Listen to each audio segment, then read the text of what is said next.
Hi everyone, I am Shomo and today I am going to discuss about my paper called Estimating Medium Field Distances in Mobile AR Devices Using Animated Avatars as a Cube. Little bit of introduction. So in today's era, there are several AR displays out there in the market.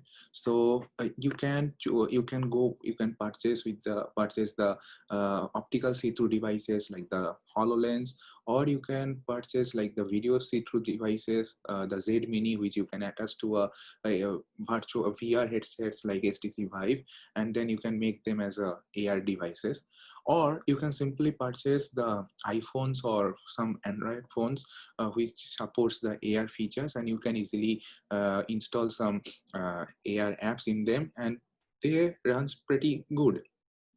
But if you look at all these devices, you will find one main important problem, which is they are lacking some important depth cues like shadows.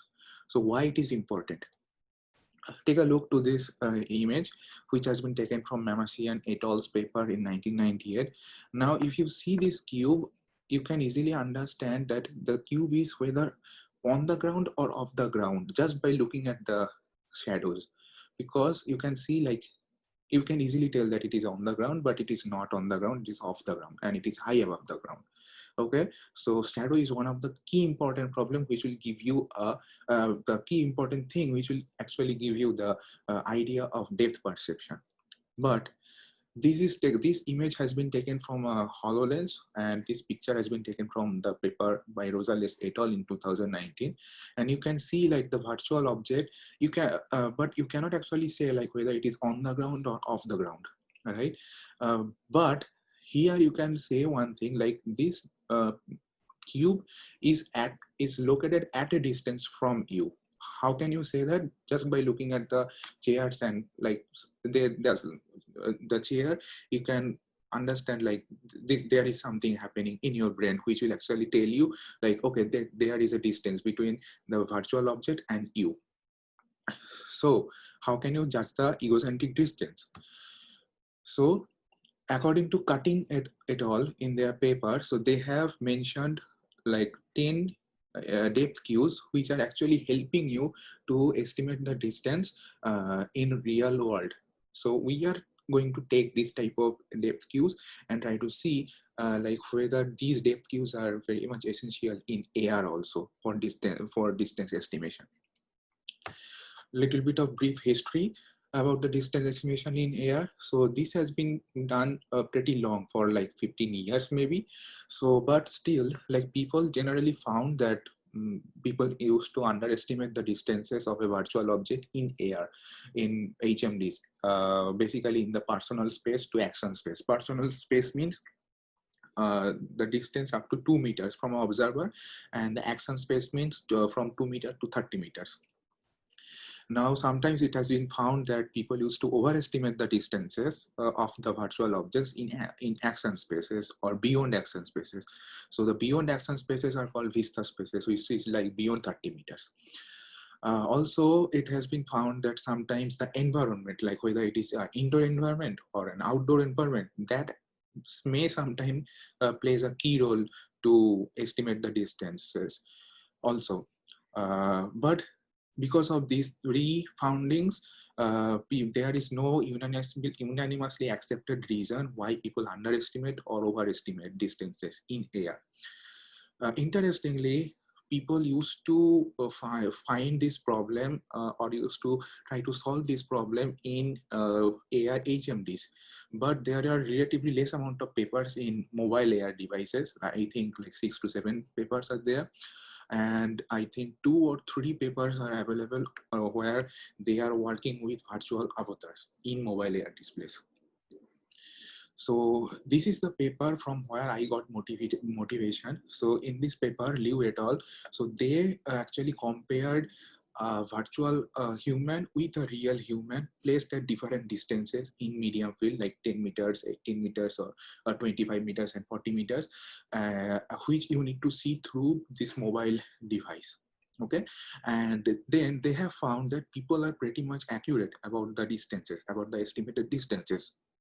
even if there is like little bit of underestimation of the distances. So what did I try to do? So I tried to add natural human walking animation to the avatar, and then I tried to see like whether this added animation help the people to estimate the distance with ease or not. Why? Because motion provides a depth cue, which you can find from Cutting et al. Paper. Also, like people have a general notion that every people walks on the ground, and like they have a notion about the average size of a person, so that might plays a role, and which actually like motivated me, like okay, like added the human walking animation may help the people to estimate the distances easily. So I built an app called How Far Am I, which you can easily download from the Google Play Store and from Apple App Store also, most probably, if I give you the links. So because of the COVID-19 issue, I cannot actually call people to our lab. So I send these links to the people so that they can easily download these apps from the app stores, and I will be able to get their data via email. I chose two avatars, which is like standing and walking avatar, and the walking will be side by side. And I chose three distances like 10 meters, 18 meters, and 25 meters. And there were 12 trials in the app, and I recruited 25 participants. So how does it look like? So this is the sneak peek of the app. So you can see like the standing avatar and the walking avatar, which are placed around like 10 meters. So the person has judged the distance as the 10 meters. And there is a reference cube for the people of side 1 meters. So this may help the people to estimate the distances easily. So these are the results.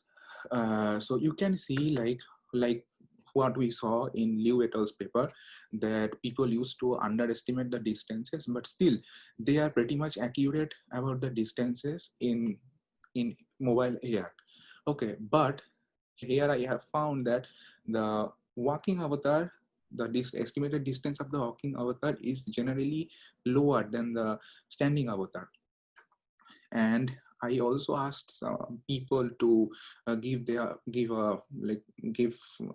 opinion that whether they feel okay with the walking animation or not, or like whether it helped them to estimate the distance easily or not. And in generally, people chose that no, like neither agree nor disagree. So what is the possible reason for the finding? I personally think that people, when you focus on a static object, because of the convergence and accommodation properties of your eyes, you can actually estimate the distance of the avatar or the object very accurately, right? But when you are adding some motion to the object, or maybe like a virtual human, so your focus is continuously changing. So that's why it can create a problem to estimate the distance, because your focus is getting distracted every time. So what they try to do, so they try to estimate the distances based on the static real objects around the avatar in that scene. So that's why I personally believe that the estimated distance of a walking walking animated avatar is not good enough with compared to the static avatar.